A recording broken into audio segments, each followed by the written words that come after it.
إنك أنت العليم الحكيم. قال أيضا في آية أخرى رب اشرح لي صدري ويسر لي أمري واحلل عقدة من لساني يفقهوا قولي. Amma ba'du, Ketua DKM dan jamaah salat subuh Masjid Darus Saada yang Allah muliakan. Mohon izin pagi ini menyampaikan tausiah dengan topik 6 hal tentang hidayah. 6 hal tentang hidayah. Yang pertama, hidayah itu haknya Allah. Di surat Qasas ayat 56, Allah berfirman, A'udzubillahi minasyaitonir rajim. Innaka la tahdi man ahbabta walakinna Allah yahdi man yasha. Jadi sesungguhnya engkau, kata Allah, wahai Nabi Muhammad, tidak bisa memberikan hidayah kepada orang yang kamu cintai sekalipun. Akan tetapi yang bisa memberikan hidayah, kata Allah, adalah aku. Jadi ini asbab nuzul ayat ini terkait dengan betapa Nabi itu pengen banget gitu ya, paman beliau yang baik itu, Abu Thalib itu, bersahadat. Ya, tapi karena tadi ya, karena Allah itu latif, maha lembut, khabir, maha sangat teliti. Jadi yang paling tahu tentang temperatur batin manusia itu hanya Allah. Kita tidak bisa memasuki relung itu, hanya bisa secara zohir saja. Maka Allah menegaskan kepada Rasulullah, seolah Allah mengatakan, Muhammad, kamu memang sayang betul, aku tahu kamu sayang betul sama pamanmu itu, karena dia pelindungmu selama ini. Tapi hidayah ini urusan aku gitu. Aku yang paling tahu gitu. Dan aku yang menciptakan pamanmu. Aku juga yang menciptakan hati pamanmu. Aku yang tahu gitu. Kamu kan nggak tahu semuanya. Lautan Atlantik bisa diselami kan Pak Teguh ya. Tapi hati Pak Teguh saya nggak tahu. Pak Teguh pengen jahe, apa pengen teh, apa pengen, nggak tahu saya. Jadi nggak ada yang tahu hati manusia. Ustadz Felix Shaw ketika masuk Islam itu belum ada keluarganya masuk Islam, baru beli sendirian. Ya. Apakah keluarga beliau sayang? Oh sayang, terutama bapaknya tuh sayangnya luar biasa sama Felix Shaw itu. Bahkan sekalipun beda agama, bapaknya memfasilitasi dia. Kamu mau dakwah di mana? Aku kasih ongkos. Bayangkan coba. Tapi justru yang membuat beliau menjadi sedih. Seperti jadi sedih tuh, bapak kok begitu baik kepada aku, abangnya juga itu. Tapi bagaimana dia berupaya dan sebagainya. Dan alhamdulillah perjuangan yang begitu keras, akhirnya ayahnya alhamdulillah dapat hidayah sama abangnya itu.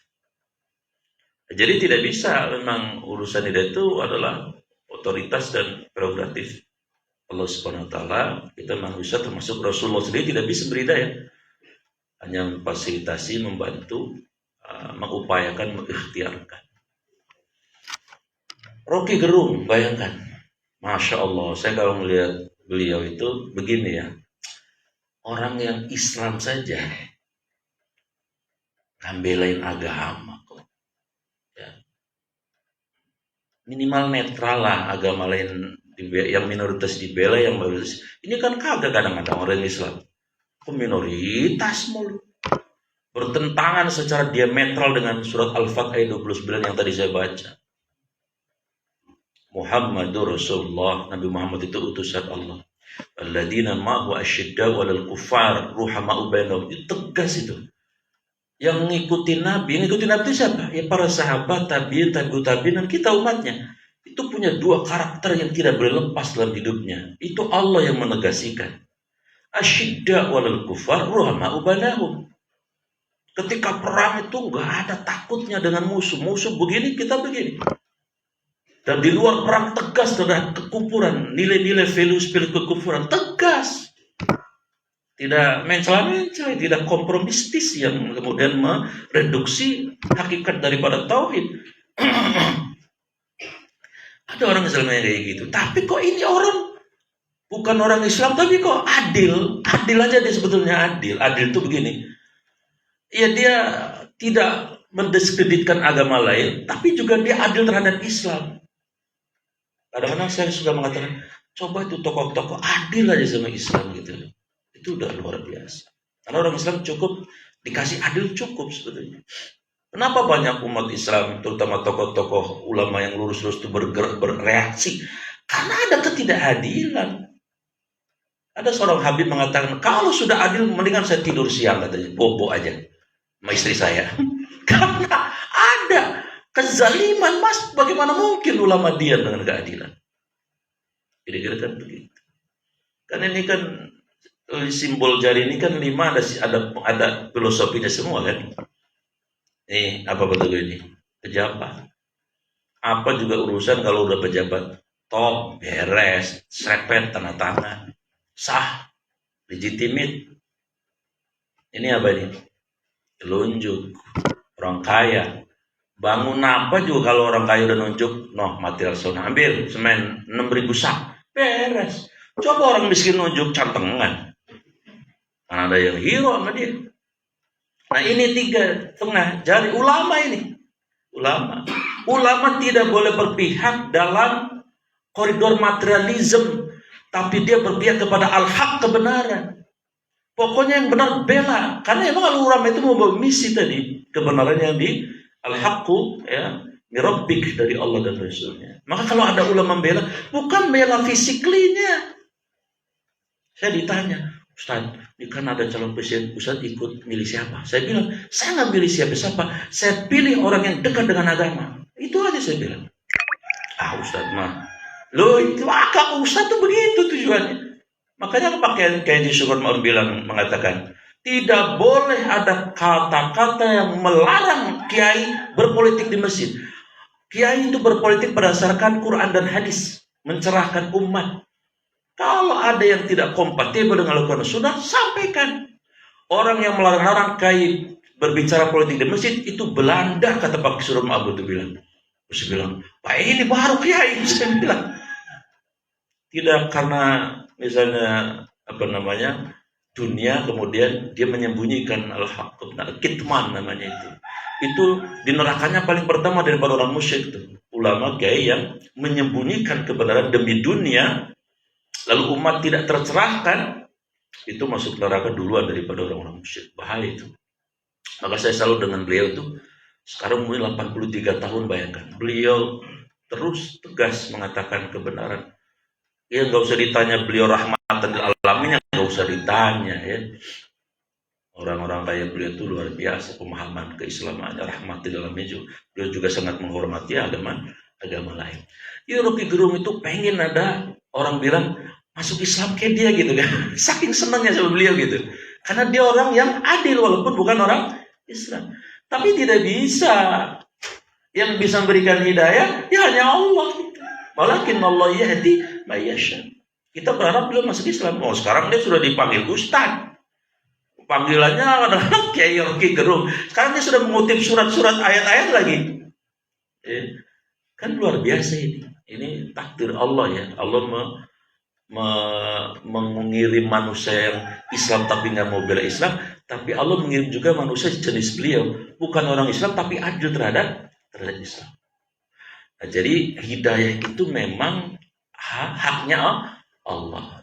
Sekalipun kita mencintai saudara kita seperti Felix tadi mencintai ayah, kalau Allah belum berikan hidayah, ya nggak bisa. Rasulullah sendiri tidak bisa memberikan hidayah. Hanya Allah yang bisa memberi hidayah.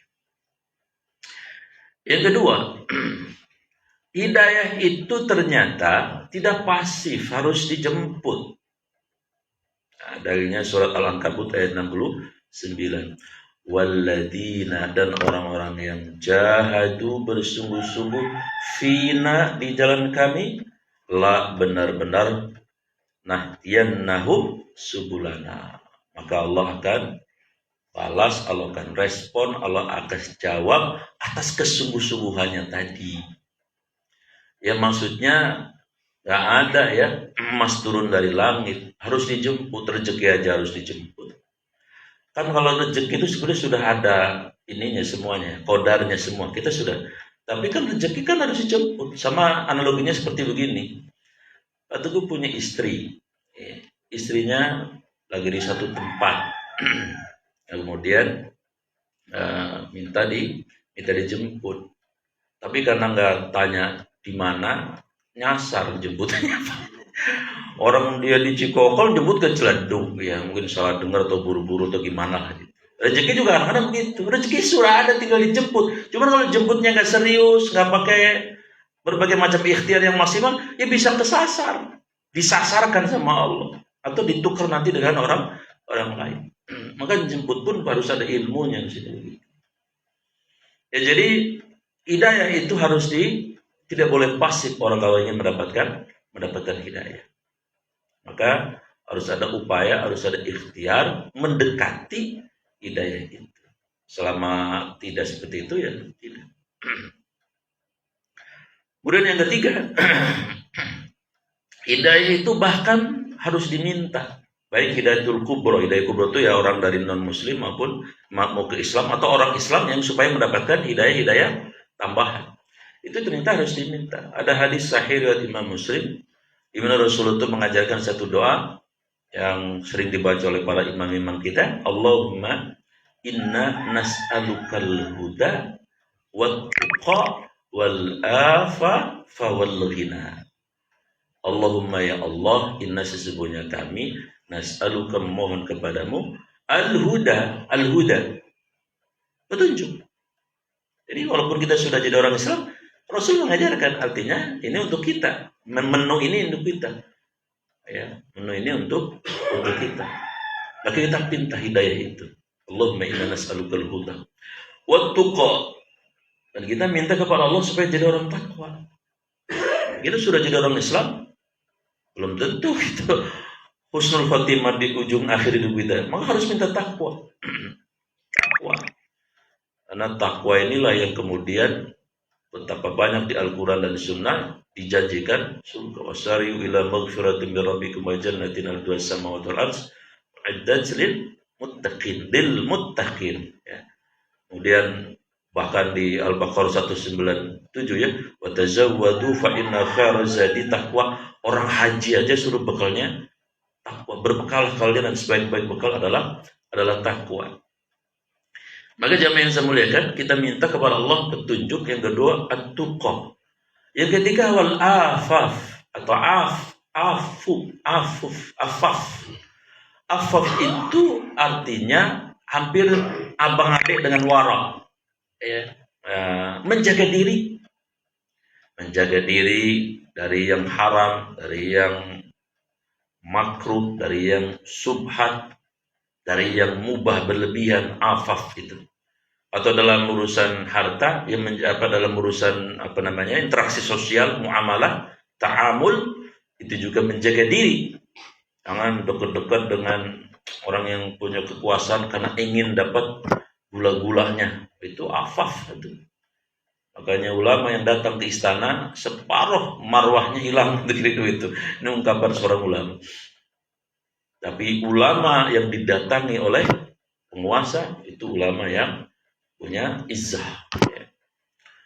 Kemudian mana afaf itu juga zuhud dan qanaah, perpaduan zuhud dan qanaah. Jadi tidak mau iri hati dengan apa yang diberikan kepada orang lain. Dalilnya tu'til mulka man tasya wa tanzil mulka man tasya. Allah beri kekuasaan, Allah beri kelebihan, Allah beri jabatan, Allah beri harta, Allah beri ilmu. Ya, itu adalah kehendak Allah. Bentuknya sebagai apa? Allah 21:35. Surah 21:35. Wa nabluukum bisyarri wal khairi fitnah. Allah memberikan kelebihan apapun kepada makhluk-makhluknya, kepada hamba-hambanya, itu sebagai ujian. Lah kalau ujian ngapain kita iri? Gitu kira-kira maksud. Mau lagi diuji kok. Udah jadi RT, lagi diuji dia, bisa nggak jadi RT? Nggak usah iri kita pengen jadi RT. Jadi dia di wali kota. Di pundaknya nanti dihisap, ditanya itu 1 juta rakyat bakal jadi tanggung jawab dia. Lagi diuji dia. Ya. Kadang-kadang jangankan RT, Ustadz aja nggak lulus ujian hidup ini. Saya contohin Pak, Ustadz nggak lulus ujian nih contoh. Diundang Ustadz untuk mimpin tahlil yang meninggal orang kaya raya. Saya yakin nih Ustadz getah banget, gercep banget. Undangan jam 8, setengah 8 udah nyampe dah. Sorbannya yang cakep dah. Dan biasanya tahlilnya semangat. Karena yang lihat keluarganya juga. Luar biasa semangat.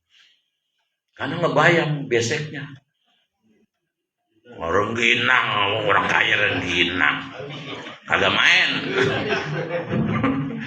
Tapi begitu yang meninggal Kong Miun, rumahnya Doyong dekat Empang, undangan jam 8, setengah 9 belum nyampe.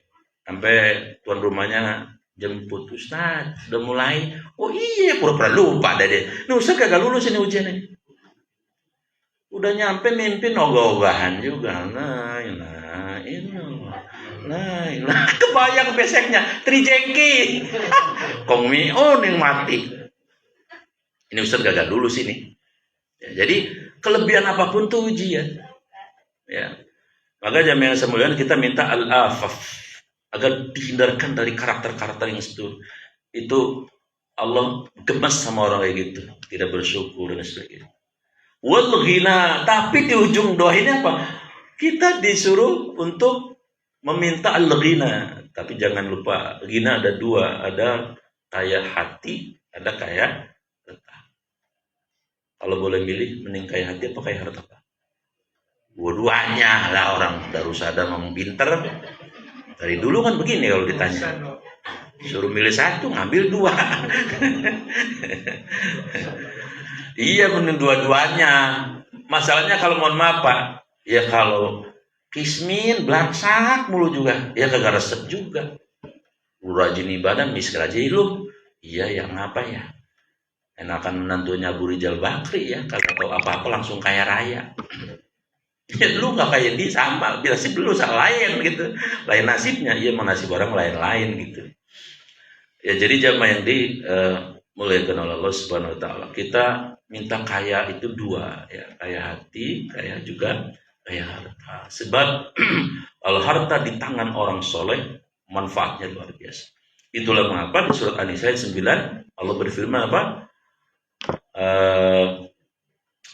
Takutlah kamu, ya. Apabila para orang tua apabila meninggalkan anak-anak keturunan mereka dalam keadaan diafa, dalam keadaan lemah. Waliyashal ladina law taraku min khalfihim dzurriyyatan diafa. Ini ayat nyuruh kaya sebetulnya.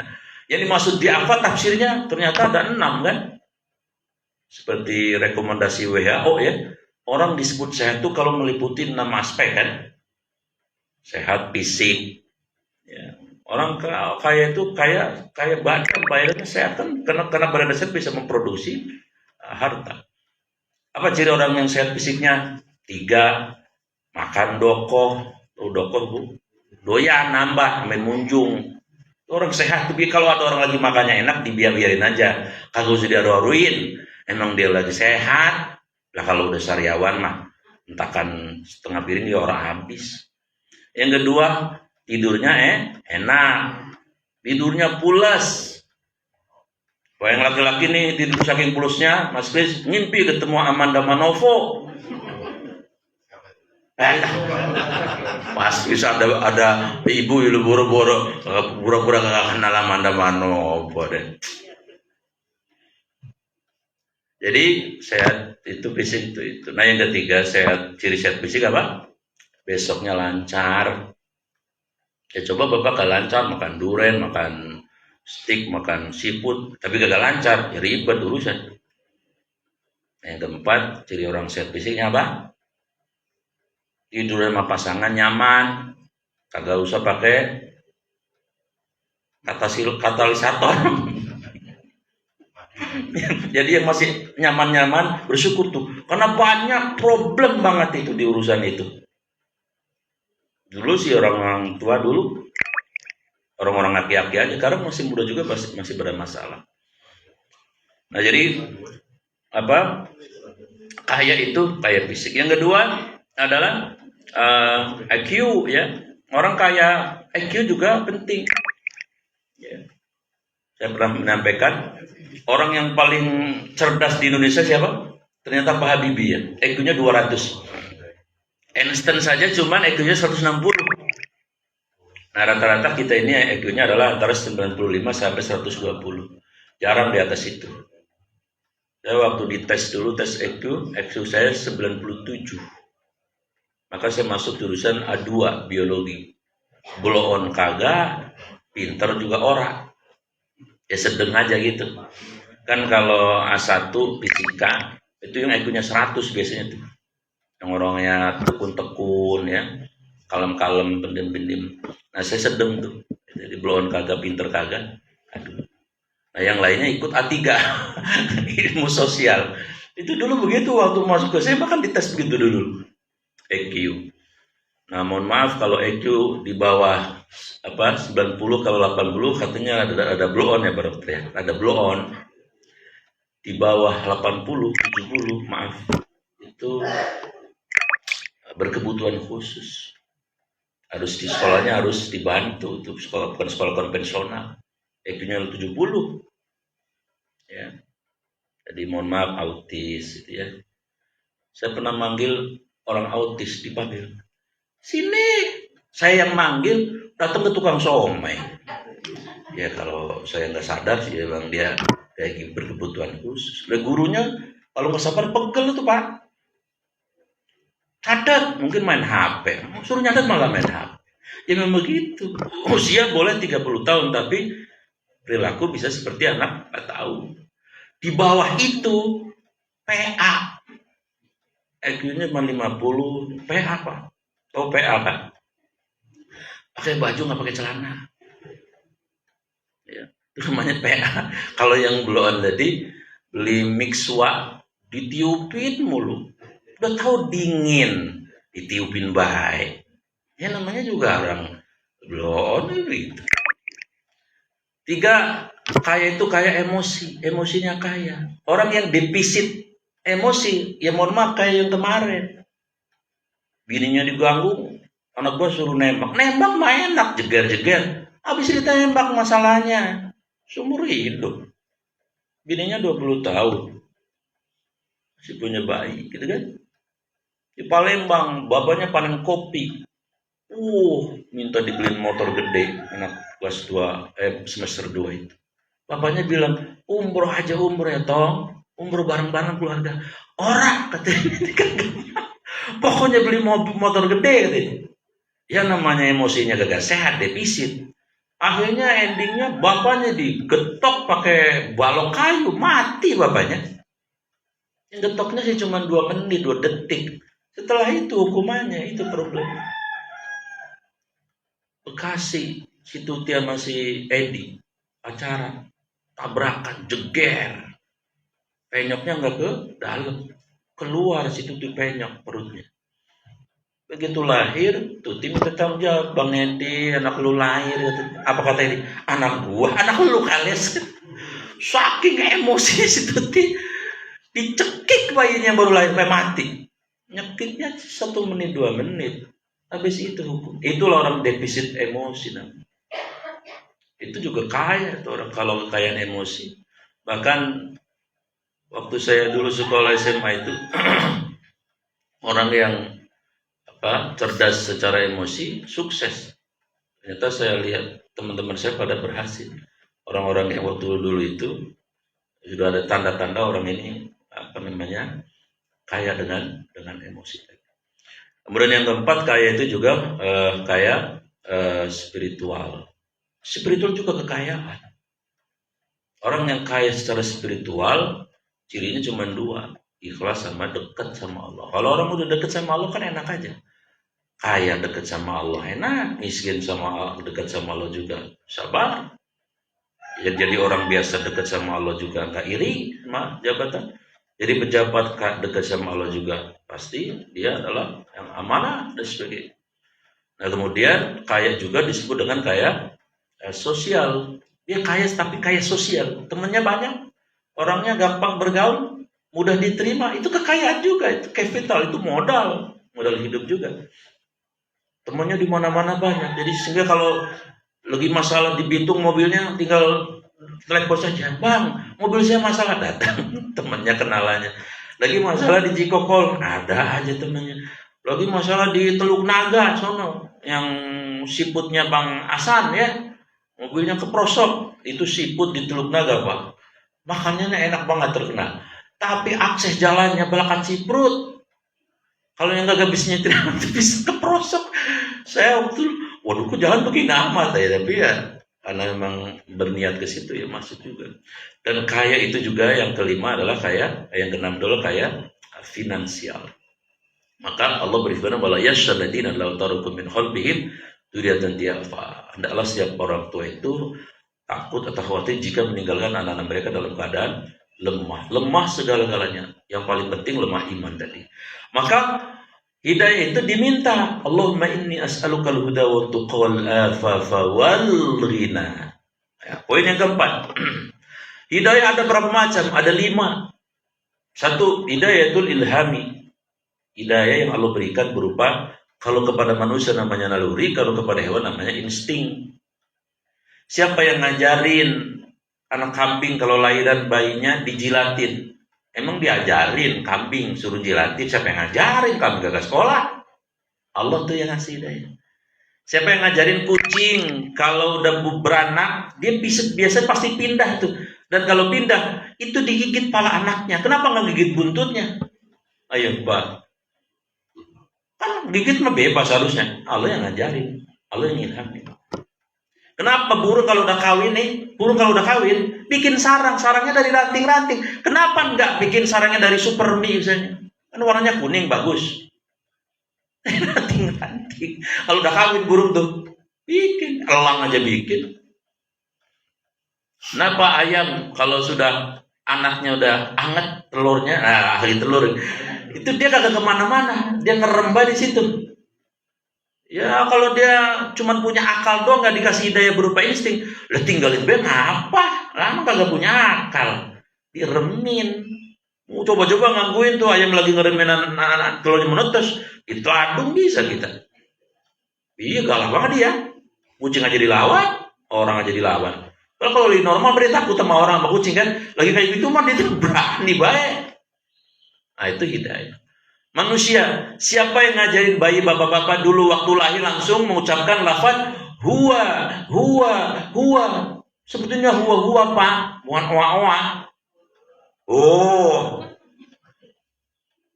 Kalau oa apa artinya? Tapi kalau huwa atau Allah, dia Allah, huwa Allah.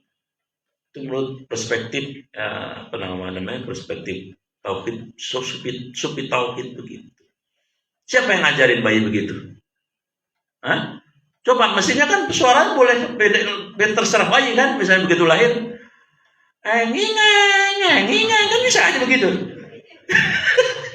Ntar muncul Benyamin dulu iklan mobil kijang dulu ya, eng. Tapi kok huwa itu ilham, itu hidayah dari Allah. Nah jadi hidayah yang pertama nama hidayatul ilham. Yang kedua hidayah itu namanya hidayatul khawasi, panca indera. Maksudnya apa? Orang kalau melakukan kontemplasi secara serius terhadap indera yang ada di tubuh kita, itu bisa menghantarkan dia ketemu Allah. Siapa pencipta yang haknya? Dan sederhananya aja misalnya, ada tukang cukur rambut alis, sedia cukur rambut alis anak. Emang rambut ini atas kemauan sendiri tumbuh dan tidak tumbuh? Tidak. Kenapa ada rambut kepala bisa gondrong? Ini enggak? Ayo. Ya Allah yang mengendalikan. Ketemu tuh. Oh ya Allah, kalau bukan engkau nggak bisa ya Allah ini. Pak dokter, kenapa kuping kita 2, mulutnya kita 1?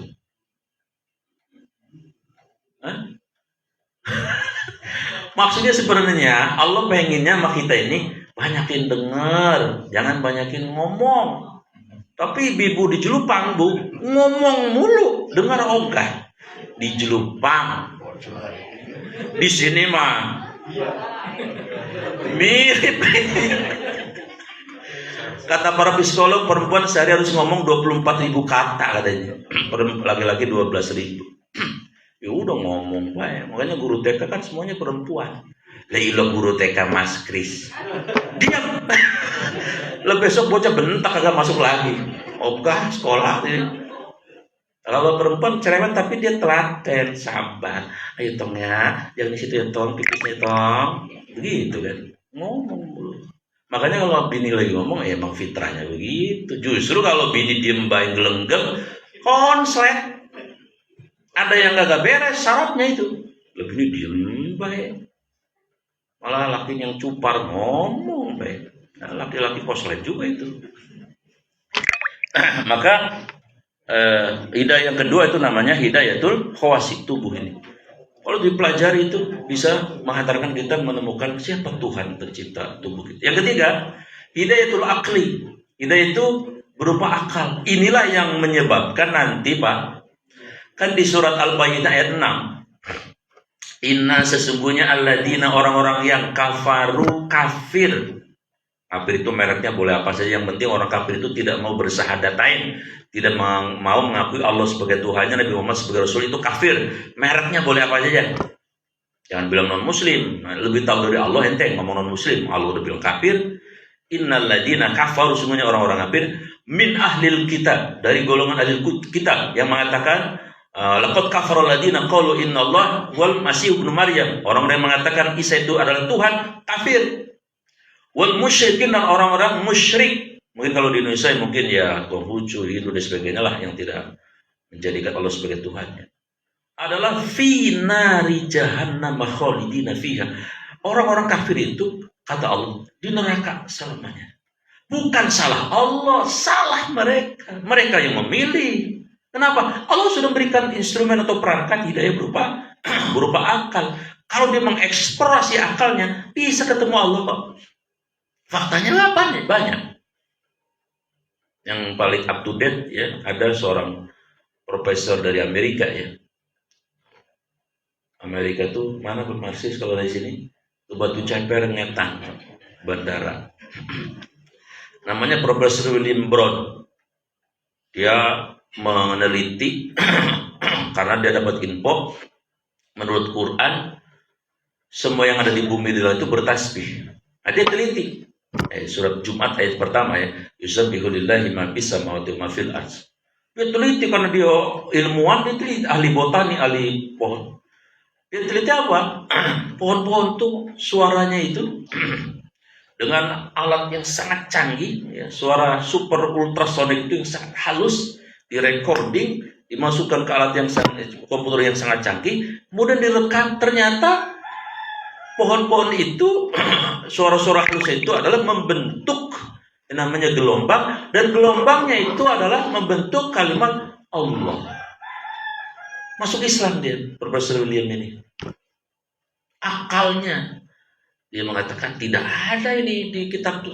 Dia melakukan analisis komparatif, penelitian berbagai macam kitab suci, dan ketemu hanya di Quran yang ada. Masuk Islam dia. Waduh. Kalau Pak Emoto ya, Profesor Emoto dari Jepang itu kan meneliti air Zam-Zam. Dia teliti semua air.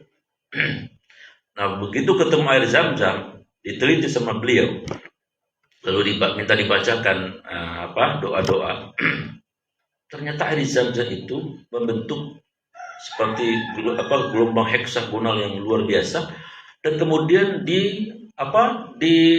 dijadikan penyembuh. Kemudian diteliti lagi, sembuh dengan izin Allah. Maka beliau mengatakan satu-satunya air yang bisa menyembuhkan ini air Zam. Masuk Islam Profesor Emoto itu. Atau yang meneliti wudu, Profesor Lefort Erner dari Austria. Kalau tadi Amerika Batu Ceper Ngetang, masih kalau Austria itu celeduk ngulon ke bandara. Erner mengatakan apa? Kenapa sih orang Islam kalau mau sholat kepada wudu? Apa sih rahasianya? Ya, karena dia orang pinter, dia kaji itu. Al-Maidah ayat 6, ya ayyuhalladzina amanu idza kuntum ila sholati faghsilu wujuhakum wa aydiyakum ilal marafiq wamsahu bi ru'usikum wa arjulakum ilal ka'bayn. Jadi yang dibasuh dia teliti, ada apa ini yang dibasuh orang Islam ketika wudu? Ketemu di situ, dia ahli saraf. Ternyata di siang dibasuh terus tiap hari itu anggota wudu kita ini, disitulah pusat-pusat saraf. Maka sering disentuh telinga, hidung dan sebagainya. Masuk Islam dia, Erner ini. Atau yang meneliti jasadnya Fir'aun, Maurice Bucaille ya, orang Prancis. Di Quran disebutkan bahwa Fir'aun itu jasadnya utuh, bibadanika, jasadnya utuh. Dia penasaran, dia teliti itu. Ya cari di kitab-kitab suci yang lain, nggak ada.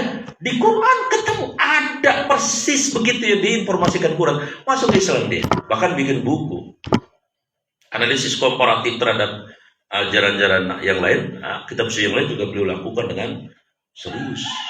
Artinya ketika orang akalnya diekspor, itu bisa ketemu Allah. Irendo Handono, Profesor Syafi Antonio, ya, Kokoli, banyaklah kalau mau kita sebut. Nah, jadi hidayah yang ketiga ada namanya. Nah, yang keempat ada namanya hidayah itu din, agama. Islam itu sebagai agama sudah 15 abad.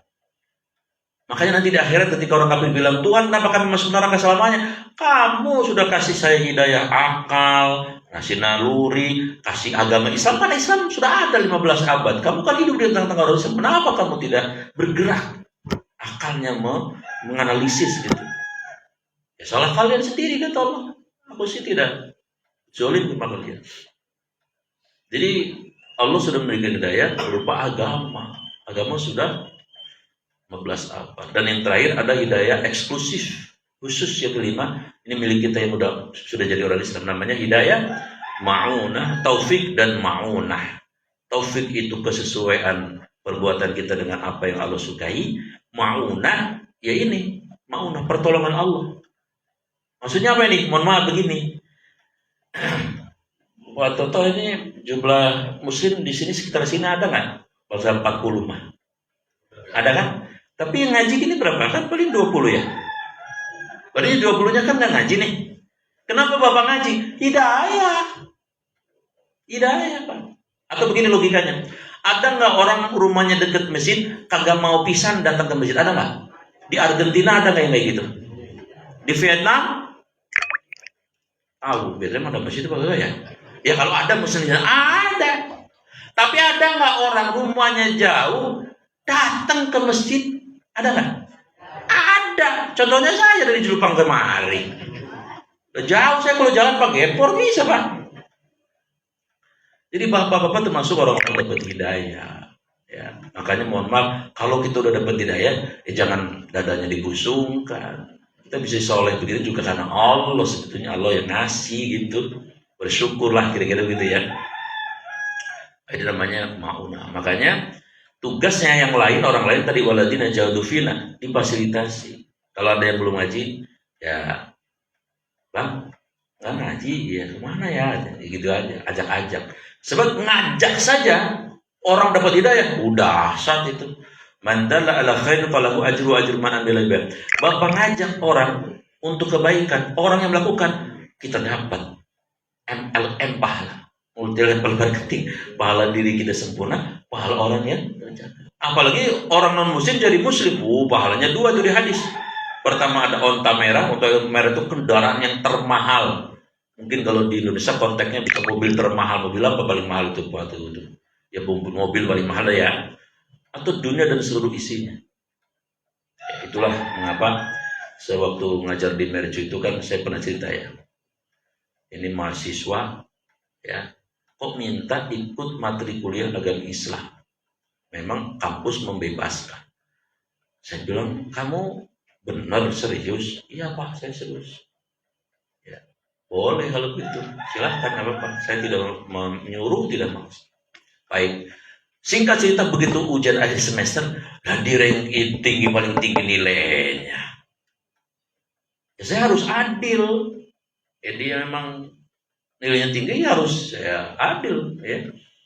Nah dalam hati, ini dia nih kesempatan nih. Kemudian dia bisa diajak diskusi, bisa masuk Islam tuh.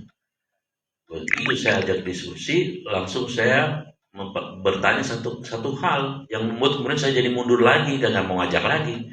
Saya bilang, Bud, kamu melihat saya ini kan saya orang Islam ini, perspektif kamu apa terhadap saya? Dia bilang, Pak Guru jangan marah ya. Orang kita diskusi. Bapak itu adalah domba tersesat. Wadaw, katanya. Kurang asem, kurang gula, kurang micin nih bocah ya. Udah saya nggak mau ngajak lagi, malas. Berarti ini fanatik banget ini. Ya, pantesan pinter gitu. Nah kalau yang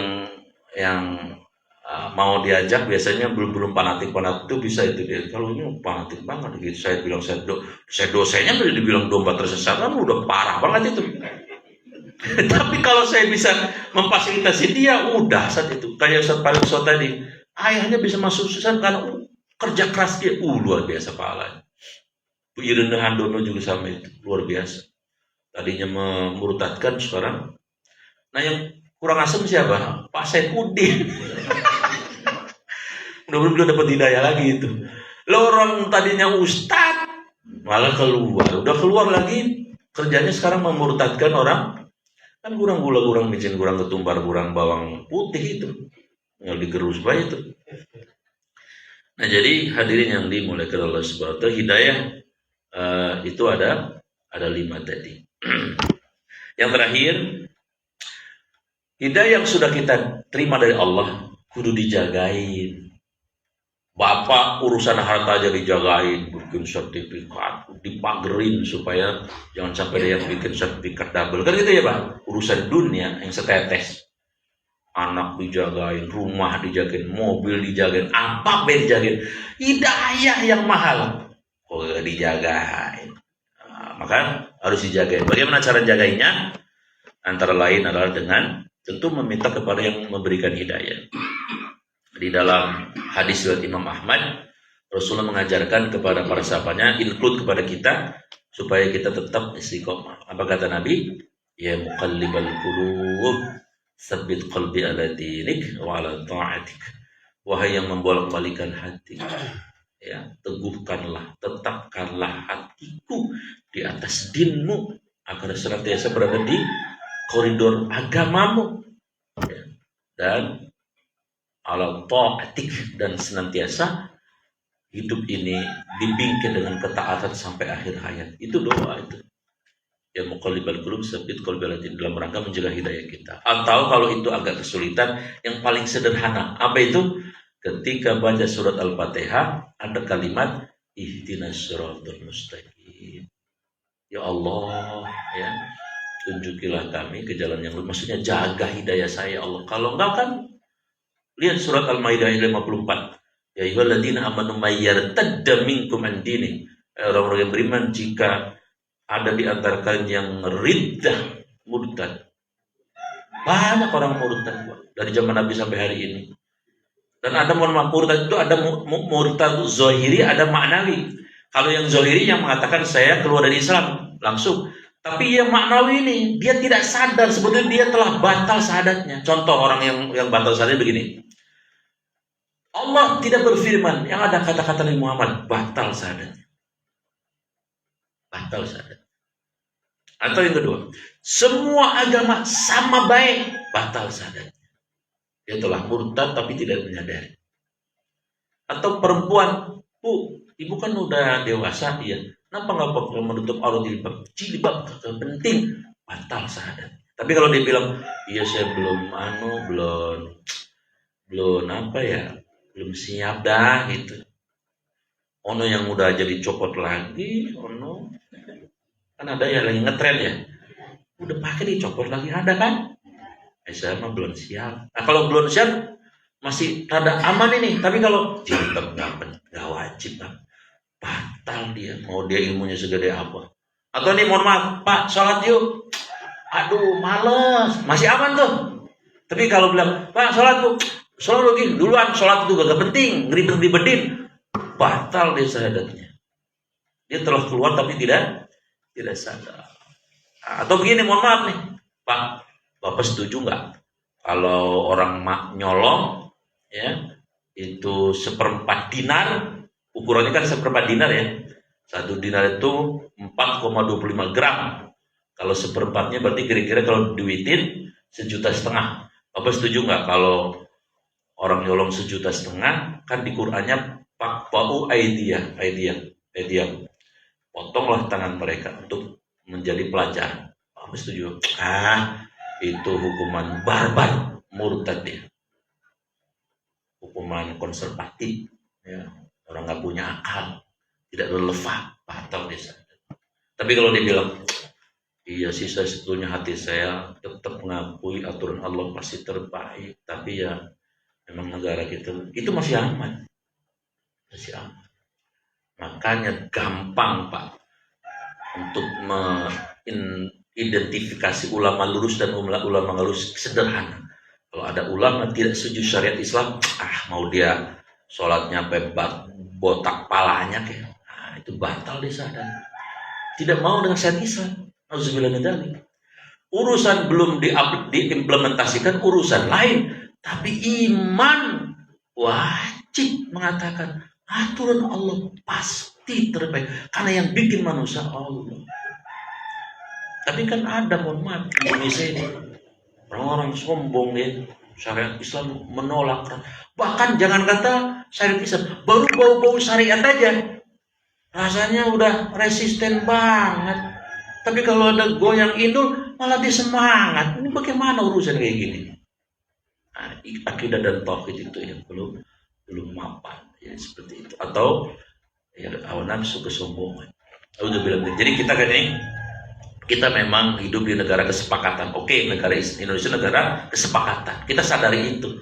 Berdasarkan Pancasila, mungkin itu menurut para ulama kita dulu ini yang terbaik. Tapi jangan coba-coba hati kita mengakui bahwa hukum yang Allah buat di Quran itu tadi hukum yang tidak relevan, itu bisa keluar dari Nauzubillah.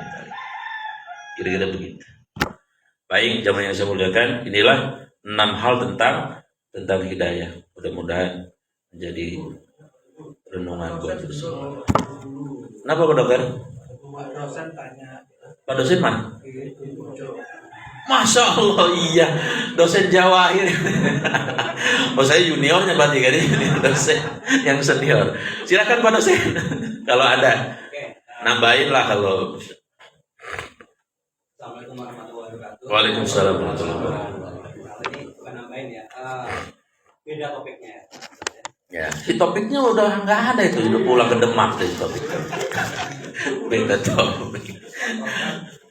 Untuk saya kan sering baca kita di para saparan dulu menggunakan anjing untuk berburu gitu ya. Nggak tahu saya artinya. Anjing. Untuk berburu. Oh, berburu pakai anjing, cakep ya. Nah itu implementasinya gimana ya? Oh iya. iya. Juga najis kan? Iya, cakep betul. Ya. Quran ada ayat yang dimansuh, ya. Misalnya ayat tentang di surat Mukminun ya. Qad aflal mu'minun alladzina hum fi sholatihim khashi'un walladzina hum 'anil lagwi muridun walladzina hum li amanatihim wa ahdihim walladzina hum li furujihim hafidun illa di situ ada au ma malakat aymanihim. Ada budak-budak ya. Jadi budak-budak itu dulu dikawini boleh. Dinikahi boleh ya, tanpa pakai digauli boleh itu. Ayat ini dimansuh dengan surat Al-Hujurat ayat 13 bahwa inna akramakum indallahi atqakum. Yang paling mulia itu bukan urusan dunia tapi urusan ketakwaan. Maka tidak ada lagi budak sekarang. Ayat itu sudah dimansuh dengan dihapus dengan ayat. Nah, termasuk dalam urusan fikih tadi. Zaman Nabi dulu, karena konteksnya di Arab Saudi itu dulu kan padang pasir, banyak hewan-hewan dan sebagainya, maka kadang-kadang anjing itu bisa untuk dua ya, menjaga rumahnya, yang kedua untuk berburu.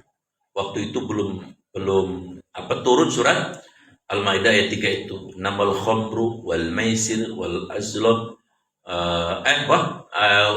khurimat alaikumul maitata waddam wal lahmal khinzir, diharapkan atas kalian bangkai, darah, kemudian babi itu kiasnya adalah anjing ya. Belum turun ayat itu masih boleh.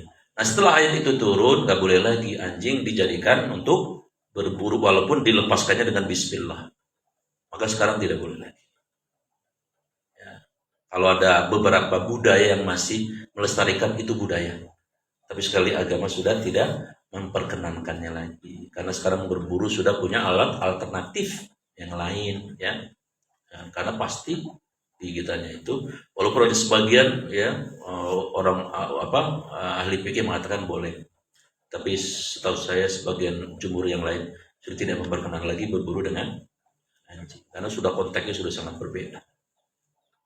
Begitu Pak Jawahir ya. Mending berburu apartemen Pak Jawahir. Di Jelupang ada. Saya boleh jadi brokernya ini. Apartemen di Jelupang agak beres-beres itu Pak. Udah 2 tahun. Entah apa itu, kesian juga. Baik, ada lagi. Pak Haji.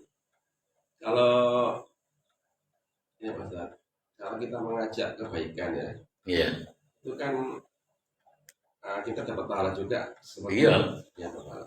Betul. Tapi ini orang yang terinspirasi dari kita, tapi kita tidak mengajak. Kita nggak menyadari kita berbuat baik kan tiap hari gitu. Misalnya. Oh. Jadi misalnya, Iya. Iya. kita Iya. ke masjid atau mengaji atau apa. Iya. Kita tidak mengajak. Iya. Orang-orang tertentu. Tapi terinspirasi. Terinspirasi dari kita. Mm-mm. Nah, kalau dia berbuat meniru kita dapat pahalanya. Dapat Pak Haji, dapat. Kan dakwah itu ada dakwah bil lisan, dakwah dengan lisan, ada dakwah bil mal, dakwah dengan harta. Ada dakwah bil hal, lagi kategorinya bil hal tadi. Dengan perilaku terinspirasi, lalu kita mengikuti jejaknya. Itu di surat Al-Fatihah ayat 29 tadi. Tarahum ruk'an sujjadan yabtaguna fadlan min Allah simahum fi wujuhihim min asari sujud. Asar-asar mereka yang dia letakkan di bumi ini, jejak-jejaknya diikuti oleh orang lain, maka dia dapat pahala jariah. Bahkan mohon maaf, orang yang dulu berbuat kebaikan dengan sikapnya tadi sudah meninggal, terus orang yang hidupnya mengikuti dia tetap dapat transparan pahala jariah sampai nanti hari kiamat. Itu aja. Dakwah tuh pengertiannya sangat luas. Makanya ada sampai mengatakan begini, saya kalau melihat dia ini udah pengennya jadi orang baik aja. Itu luar biasa kalau melihat dia. Tapi saya kalau melihat yang ono udah pengennya nyawer baik. Lah, beda amat ya. Itu beda. Kalau bisa, bagaimana orang melihat kita, mereka tergerak pengen melakukan kebaikan, menginspirasi orang. Saya dulu kagum dengan seorang tokoh politik namanya Pak Adi Sasono. Ini orang tulus gitu ya, rendah hati. Ya.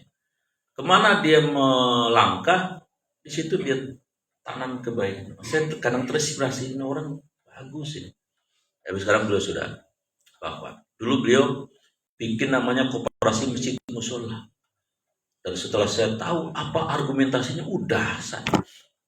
Beliau prihatin dengan pribumi gitu.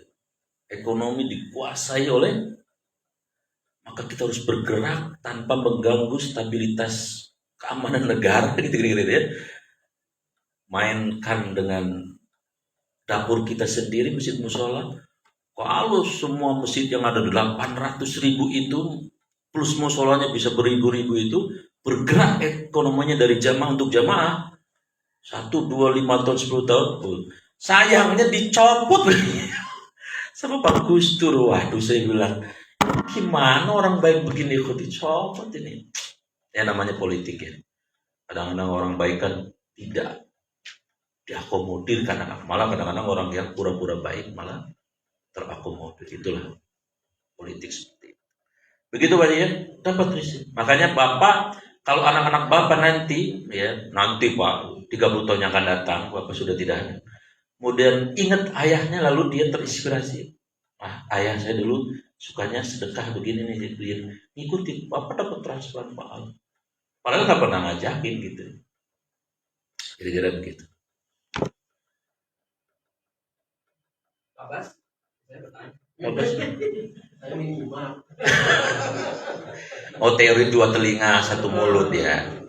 Tapi itu jangan asal tempat. Ya kalau suruh nanya mah kudu ngomong.